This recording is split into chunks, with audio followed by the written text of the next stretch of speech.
जेठानी की दो बेटी। हेमा एक घरेलू औरत है जिसने अपने ससुराल को बेहतर तरीके से संभाल रखा है। एक दिन अर्चना हेमा से कहती है, बहू, अब इस घर में किलकारी कब गूंजेगी? बैठे बैठे मैं भी बोर हो जाती हूँ। अपने पोते पोतियों के साथ खेलूंगी तो मेरा भी मन लगा रहेगा। मम्मी जी, अभी तो बच्चा करने का मेरा कोई इरादा नहीं है। पहले देवर जी की शादी करवा दूं, फिर जाकर मैं बच्चा करूंगी। नहीं तो मुझे दिन भर घर की चिंता लगी रहेगी। काम कैसे होगा? अरे वो सब तो हो जाएगा, ये मुझे कुछ नहीं पता। तू मुझे बस एक पोता या पोती दे दे, घर के काम मैं कर लूंगी। मम्मी जी, आप तो ऐसे कह रही हैं जैसे बच्चा मेरी गोद में है और आपको दे दूं मैं। अर्चना हेमा से मुंह फुलाकर बैठ जाती है। इधर अर्चना निशान से हेमा की शिकायत करती है। बहू ना मेरी एक नहीं सुनती। तू ही उसे समझाना बेटा, मेरा मन नहीं लगता। अपने पोते पोतियों को देखकर मेरी उम्र 10 साल और बढ़ जाएगी। मुझे उनके साथ खेलना है। हाँ माँ, तुम चिंता मत करो, मैं तुम्हारी बहू को समझाता हूँ। इधर अर्चना की बात हेमा के दिमाग में चलती रहती है। उधर रात को खाना खाने के बाद जब निशान और हेमा अपने कमरे में होते हैं, तब निशान हेमा से कहता है, हेमा, माँ जो कह रही है वो कर दो ना, वो भी तो अपनी जगह सही है। मुझे पता है, लेकिन उनकी तबीयत भी तो ठीक नहीं रहती। देवर जी की शादी की जिम्मेदारी मेरी है। बस उनकी शादी हो जाए फिर मैं बच्चे कर लूंगी ना। बच्चे के साथ शादी का घर संभालना मेरे लिए कितना मुश्किल होगा। तुम्हें बच्चे चाहिए तो अपने भाई के लिए लड़की देखना शुरू कर दो। सब मुझे ही समझाने में लगे हैं, ये नहीं सोचते कि मैं सब कैसे करूंगी।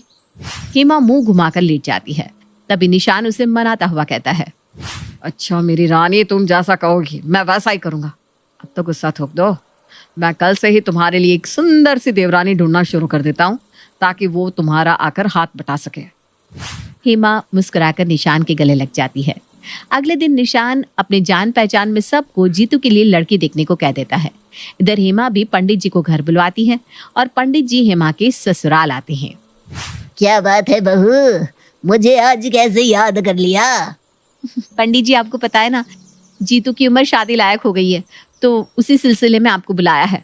मैं समझ गया बहू। अब देखो, मैं जीतू के लिए एक से एक रिश्ते लाता हूँ, लेकिन मैं कह देता हूँ अर्चना बहन, निशान की शादी में तुमने कुछ नहीं दिया था, लेकिन जीतू की शादी में मुझे सोने की चैन चाहिए। अरे मिल जाएगी पंडित जी, आप बस एक अच्छी सुंदर सुशील लड़की ढूंढ लीजिए। ये लीजिए, ये जीतू का बायोडेटा और फोटो है। तभी अर्चना हेमा को ताना देते हुए पंडित जी से कहती है, जो कहोगे दे दूंगी, लेकिन बहू ऐसी चाहिए जो मुझे आने के साथ ही पोते पोतियों का मुंह दिखा दे, वरना आजकल की लड़कियों के चौंचले बहुत है। हेमा को ये सब सुनकर बहुत बुरा लगता है, लेकिन वो अर्चना से कुछ नहीं कहती। दिन बीतने लगते हैं और 1 महीने बाद पंडित जी एक लड़की का रिश्ता लेकर हेमा के पास आते हैं। बहू, ये लड़की देख, जैसी तुझे चाहिए थी वैसी ही सुशील, सुंदर और संस्कारी है। हेमा कुछ कहती उससे पहले ही जीतू कहता है, भाभी ये सब क्या है? मेरे लिए लड़की देखी जा रही है, वो भी मुझसे पूछे बिना। ये सही नहीं है। मैं किसी और को पसंद करता हूँ और उसी से शादी करूंगा। कम से कम मुझसे पूछ तो लेते। जब लड़की देखी हुई थी तो मेरा इतना वक्त बर्बाद क्यों किया? लड़की वालों को मैं क्या जवाब दूंगा? खाया पिया कुछ नहीं, गिलास थोड़ा बना ना। पंडित जी गुस्सा होकर चले जाते हैं। इधर जीतू गुस्से में किसी से बात नहीं करता। रात को सब खाने की मेज पर जब सब होते हैं, तब अर्चना जीतू से कहती है, बेटा तू गुस्सा क्यों कर रहा है? कर लेना जिससे शादी करनी है, हमें कोई प्रॉब्लम नहीं है, लेकिन तुझे पहले ही बता देना चाहिए था। बेचारी हेमा को कितनी दिक्कत हो गई। आप लोग बिना पूछे कुछ करेंगे तो क्या ही होगा। इतने में ही हेमा को उल्टियां होने लगती है और सबको पता चलता है कि हेमा माँ बनने वाली है। जीतू खुश होकर कहता है, देख लिया ना माँ, मेरी रजनी कितनी लकी है। उसके घर में आने की बात से ही घर में खुशियां आनी शुरू हो गई। देवर जी, अब आप ही बता दो कब शादी करनी है। अभी क्या जल्दी है, झाड़े में कर लूंगा। रजनी आपकी डिलीवरी के वक्त आपके पास होगी, बस। इस तरह दिन बीतने लगते हैं और 8 महीने बाद झाड़ा आ जाता है और रजनी जीतू की शादी हो जाती है। रजनी के घर आने से निशान हेमा से कहता है, अब तुम आराम करो, बस अगले महीने हमारा बच्चा इस दुनिया में आ जाएगा और माँ की इच्छा भी पूरी हो जाएगी। हाँ जी, वैसे रजनी तो अच्छी लग रही है, लेकिन वो ऑफिस का भी काम करती है। वो मेरी डिलीवरी कैसे संभाल पाएगी? सोच रही हूँ कि अपनी बहन को बुला लूं। अरे इसमें सोचना क्या है, मैं कल ही साली साहिबा को ले आता हूँ। अगले दिन रजनी की पहली रसोई होती है। निशान पूर्णिमा को लेने ससुराल चला जाता है। अर्चना रजनी से कहती है, बहू तुम नहा धोकर रसोई में नाश्ता बना लो, आज पहली रसोई है ना तुम्हारी। जी मम्मी जी। रजनी नाश्ता बनाती है। इतने में ही निशान पूर्णिमा को लेकर आता है। सब एक साथ नाश्ता करते हैं और रजनी के खाने की तारीफ करते हैं। तभी हेमा कहती है, रजनी खाना तो बहुत अच्छा बना है। रजनी के हाथों में बरकत है, बरकत। बीवी किसकी है? मुझे तो पहले से ही पता था, मेरी रजनी सब काम में माहिर है। अचानक ही हेमा को उसी वक्त दर्द शुरू हो जाता है और वक्त से पहले ही हेमा एक प्यारी सी बेटी को जन्म देती है। बेटी के जन्म से पूरे परिवार में खुशी छा जाती है। रजनी के पैर देख लो, कितने शुभ है माँ, आते ही तुम्हें अपनी पोती मिल गई। अरे बहू तो लक्ष्मी है, मेरी पोती के आने से घर में खुशी छा गई है। आज से इसका नाम खुशी होगा।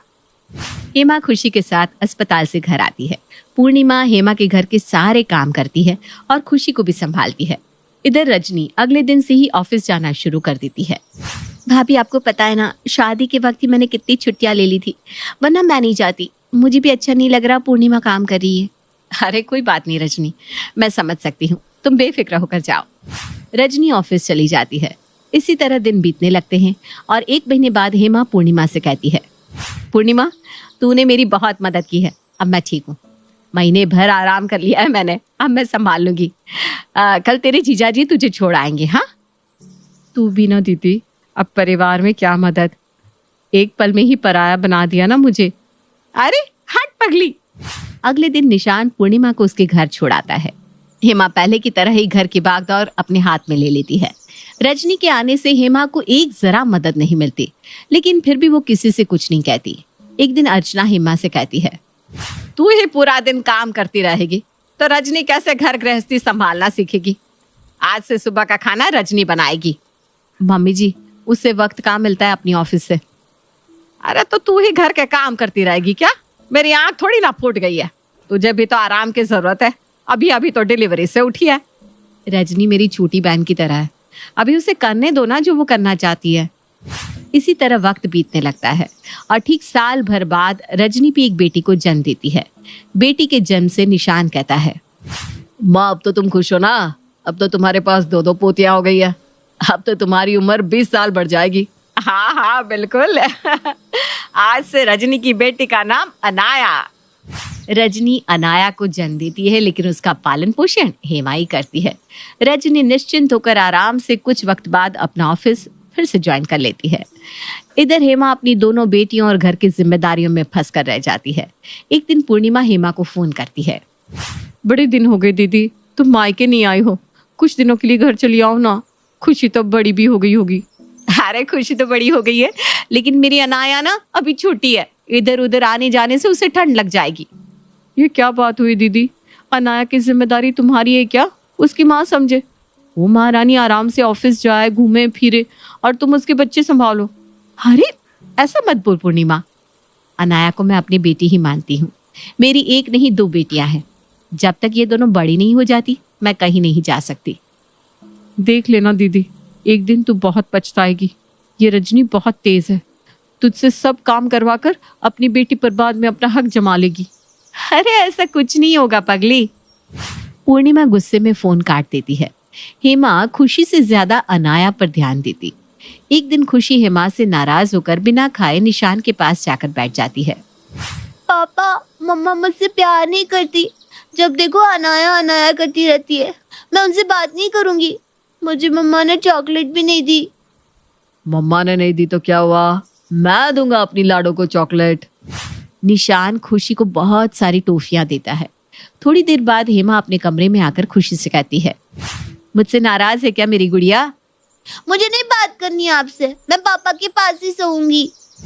हेमा बहुत देर तक खुशी को मनाती है, फिर उसे समझाते हुए कहती है, मेरी खुशी बहुत समझदार और बड़ी है। आप अनाया की बड़ी बहन हो ना, तो आपको उसका ध्यान रखना पड़ेगा ना। मेरी बच्ची मम्मा आपसे भी उतना ही प्यार करती है। मेरी खुशी तो बहुत तेज है कि नहीं? हाँ मम्मा, खुशी तेज है। इसी तरह दिन बीतने लगते हैं। हेमा अपनी दुनिया अपनी दोनों बेटियों में समेट लेती है। एक रोज अर्चना हेमा से कहती है, हेमा, अब दोनों का दाखिला स्कूल में करवा दे, फिर तुझे भी थोड़ा वक्त अपने लिए मिल जाएगा। वैसे तुझे पहले ही खुशी को स्कूल में डाल देना चाहिए था। मम्मी जी, मैंने सोचा दोनों बहनों को एक साथ ही डालूंगी।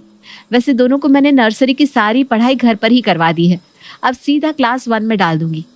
1 साल का ही तो अंतर है दोनों में, साथ रहेगी तो एक दूसरे का सहारा बनेगी। हेमा अगले दिन ही खुशी और अनाया का एडमिशन स्कूल में करवा देती है और दोनों को स्कूल भेजना शुरू कर देती है। खुशी जहां समझदार और होशियार है, वहीं अनाया बहुत चंचल और बदमाश।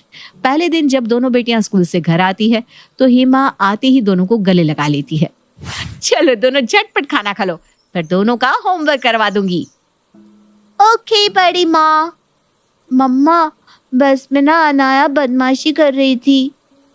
ऐसे नहीं बोलती बेटा, तो अपनी बहन का ध्यान रखना। हाँ। शाम को हेमा दोनों बेटियों को होमवर्क करवाने के लिए बैठती है। खुशी और अनाया दोनों अपनी कॉपी निकालती हैं। खुशी, ये मैथ मैंने तुमको बताया था ना, तुम इसे बनाओ। अनाया, तुम कॉपी निकालो अपनी। खुशी अपना होमवर्क करती है और अनाया को एक एक करके बता बता कर हेमा को होमवर्क करवाना पड़ता है। बीच में खुशी कहती है, मम्मा ये बताओ ना, सुनो ना मम्मा। अरे रुक जा ना खुशी, पहले अनाया का होमवर्क पूरा करवा देती हूँ। मम्मा मुझे थोड़ा सा तो बताना है, आप बस अनाया अनाया करती रहती हो, आपको बस उससे ही प्यार है। खुशी उठकर अर्चना के पास जाती है और उसे सब कुछ बताती है। तब अर्चना हेमा से कहती है, हेमा, तू भूल तो नहीं गई, खुशी तेरी अपनी बेटी है, तू खुशी के साथ सही नहीं कर रही बेटा। मम्मी जी, दोनों मेरी ही बेटियां हैं, लेकिन अनाया पढ़ने में कमजोर है तो मुझे उसे ज्यादा वक्त देना पड़ता है। दिन बीतने लगते हैं।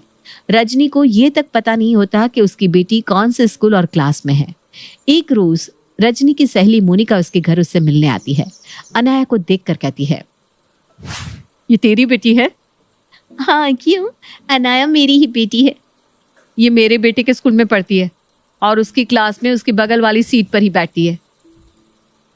ओह अच्छा, देख ले, हमारी तरह हमारे बच्चे आपस में अच्छे दोस्त बन जाएंगे।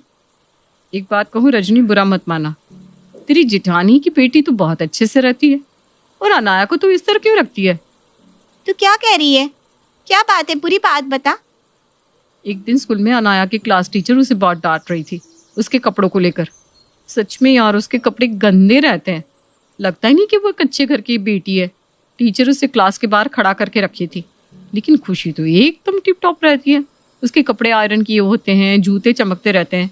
दोनों बेटी एक ही घर की हैं, लेकिन दोनों में इतना भेदभाव, ये मुझे कुछ समझ भी नहीं आया। यार बोलना तो नहीं चाहिए, लेकिन तू अनाया का ध्यान रखा करना। ये सुनते ही रजनी के होश उड़ जाते हैं। मेरी जेठानी को आज मैं नहीं छोड़ूंगी, अनाया को वही स्कूल भेजती है। अच्छा तो ये बात है, अपने बच्चे ना किसी के ऊपर नहीं छोड़ने चाहिए। बता देती हूँ, तेरी जेठानी अपनी बेटी को प्यार करेगी और बेचारी अनाया इसी तरह किसी गरीब बच्चे की तरह रह जाएगी। मेरी बेटी के साथ मैं ऐसा नहीं होने दूंगी। मोनिका चली जाती है और रजनी हेमा के पास जाकर उस पर बरस पड़ती है। मेरी बेटी किसी के ऊपर बोझ नहीं है, उसे कहीं से उठा कर नहीं लाई हूं मैं, समझिए आप। मेरी बेटी के साथ इतनी नाइंसाफी हो रही है और मुझे पता तक नहीं चलने दिया आपने। ये क्या बोल रही हो तुम रजनी? अनाया मेरी भी बेटी है। बेटी बोलने में और होने में बहुत अंतर होता है भाभी। मैंने उसे आपके ऊपर छोड़कर बहुत बड़ी गलती कर दी। आज से उसकी माँ उसके लिए सब कुछ करेगी। चल अनाया। हेमा फूट फूट कर रोने लगती है। बहू, तो खुशी को लेकर अपने मायके चली जा। रजनी को पता चलना चाहिए कि अनाया को संभालना कितना मुश्किल है। अपने बच्चे को छोड़कर तुमने अनाया को वक्त दिया। रजनी को उसकी गलती अब समझ आना बहुत जरूरी है। तभी खुशी हेमा के आंसू पोंछते हुए कहती है, मम्मा रो मत, अनाया आपके पास नहीं तो क्या हुआ, आपकी खुशी आपको छोड़कर कहीं नहीं जाएगी। आप ही कहती है ना अनाया बच्ची है, तो आप चिंता क्यों करती हो, वो खुद आ जाएगी। चल बेटा, हम नानी के घर चलते हैं। हेमा खुशी को लेकर अपने मायके चली जाती है। इधर रजनी अनाया से कहती है, अनाया बेटा, तुझे जो भी खाना है मुझसे कहना, मैं तेरे लिए बना दूंगी। कल स्कूल है ना तेरा, मैं तेरे कपड़े तैयार कर देती हूँ। कल से मेरी बेटी खुशी से भी अच्छी लगेगी। हाँ मम्मा, मेरा होमवर्क बाकी है, मुझे होमवर्क करवाने में मदद करो। हाँ हाँ मेरी गुड़िया, तो बैग से कॉपी निकाल, रजनी कॉपी देखती है। बेटा मैं तुझे बता देती हूँ कैसे बनाना है, फिर तू खुद बना लेना। मैं तब तक तेरे कपड़े आयरन कर दूंगी। रजनी जैसे ही उठने लगती है वैसे ही अनाया उसका हाथ पकड़कर कहती है, मम्मा, बड़े मम्मा मेरे पास बैठी रहती थी जब तक मैं पूरा होमवर्क नहीं बनाती थी। अरे बेटा ऐसा थोड़ी ना होता है, तू खुद से बना। रजनी आयरन करने चली जाती है। इधर अनाया उठकर खेलने लगती है। आयरन के बाद रजनी जैसे ही देखती है कॉपी किताब फेंक कर अनाया तो खेल रही है। रजनी को गुस्सा आने लगता है। अनाया, तुमने होमवर्क नहीं किया? मम्मा मुझे भूख लग रही है। ठीक है, रोटी बनाकर लाती हूँ अभी। रजनी आलू पराठा बनाकर लाती है। पराठा देखकर अनाया कहती है, मुझे पतले पतले पराठे खाने हैं, ये नहीं खाऊंगी। ठीक है, तू एक बार दूध पी ले। रजनी दूध लाकर अनाया को देती है। दूध देकर अनाया ग्लास को हाथ मार देती है और बेड पर पड़े स्कूल ड्रेस को मोड़ कर कहती है, मैं बिना कॉर्नफ्लेक्स दूध नहीं पीती। बड़ी मम्मा कितने अच्छे से खिलाती है। रजनी अनाया को एक थप्पड़ मारती है। अनाया रोने लगती है। अनाया को रोता देख अर्चना वहां आकर कहती है, तू एक दिन में इतनी परेशान हो गई? तो सोच हेमा कैसे दो दो लड़कियों को संभालती होगी। तूने किसी और के कहने पर हेमा को कितना कुछ कह दिया। आज तक बच्चे कभी संभाले हैं जो अनाया तुझसे संभलेगी? अनाया को संभालना इतना आसान नहीं है। हेमा की गलती है जो अपने बच्चे से भी ज्यादा अनाया को प्यार किया। अनाया को मार कर क्या होगा? रो मत बेटा, यहाँ। रजनी उसी वक्त हेमा के मायके जाकर उससे माफी मांगते हुए कहती है, मुझे माफ कर दो भाभी, अनाया की असली माँ आप ही हो। आप अपने घर चलो भाभी, मुझे माफ कर दो। अब से मैं भी घर के काम आपके साथ करूंगी और नौकरी छोड़ दूंगी। रो मत, कोई बात नहीं रजनी। रजनी हेमा और खुशी को लेकर अपने घर वापस आ जाती है। अब रजनी और हेमा दो बहनों की तरह रहने लगती है और रजनी ऑफिस छोड़कर हेमा के साथ घर के काम करने लगती है।